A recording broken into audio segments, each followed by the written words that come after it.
সবচেয়ে প্রিয় মানে লাউ গাছ হচ্ছে আমার আবেগ।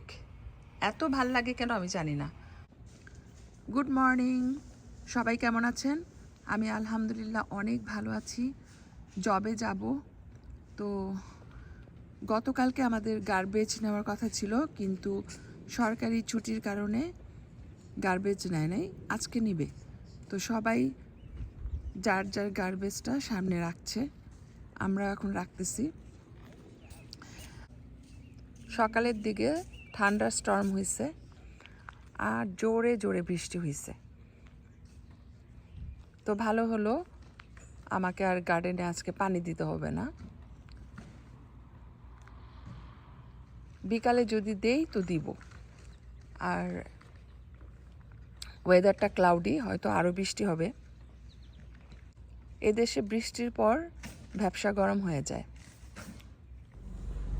এই যে সিটি বাস যাচ্ছে,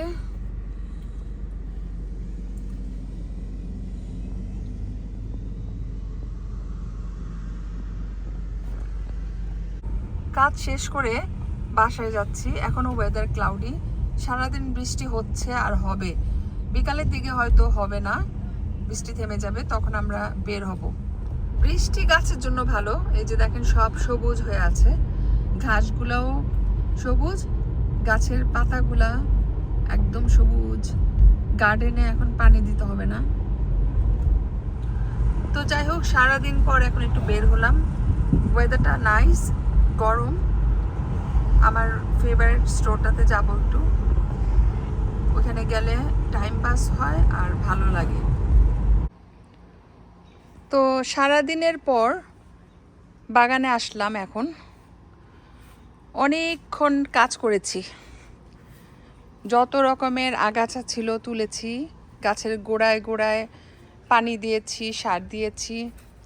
তারপর এই যে সার মানে ন্যাচারাল ফার্টিলাইজার হিসেবে যেগুলো ইউজ করা যায় সেগুলো আর কি।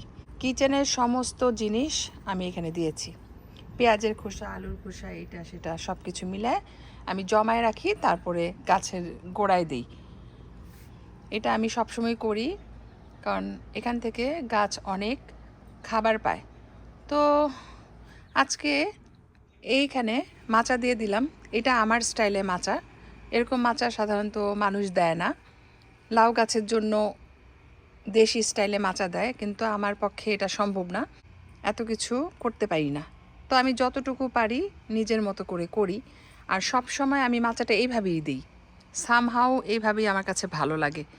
এখানে 4-5টা স্টিক গেঁথে দিছি, তারপরে এগুলোর মধ্যে সুতা আর লম্বা লম্বা করে স্টিক দিয়ে আমি বেঁধে দিব। আজকে জাস্ট শুরু করছি, এখনও শেষ হয় নাই। যেহেতু গাছগুলো অনেক ছোট ছোট আছে, সেজন্য আমি এখন জাস্ট শুরু করছি আজকে মাচা দেওয়া। যত গাছ উপরের দিকে উঠবে তত আমি মাচাটাকে ওইভাবে অ্যাডজাস্ট করে লাগাবো, এই আর কি।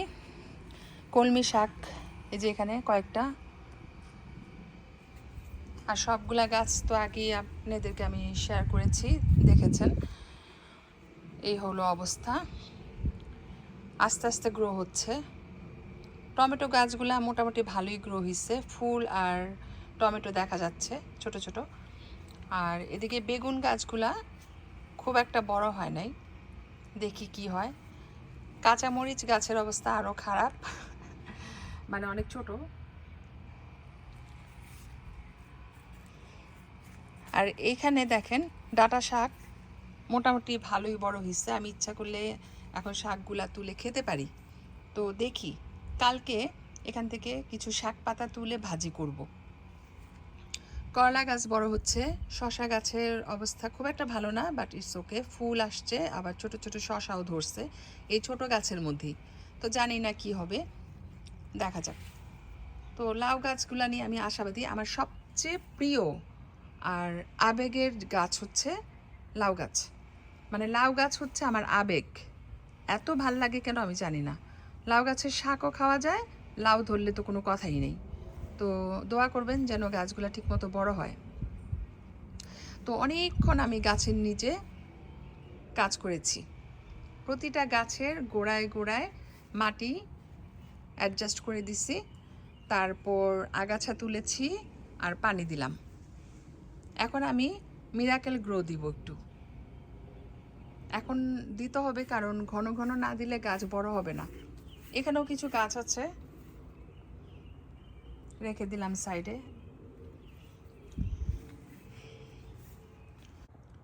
তো এখন আমি যেটা করব, পানিতে মিরাকেল গ্রো মিশিয়ে প্রতিটা গাছের গোড়ায় গোড়ায় দিয়ে দিব।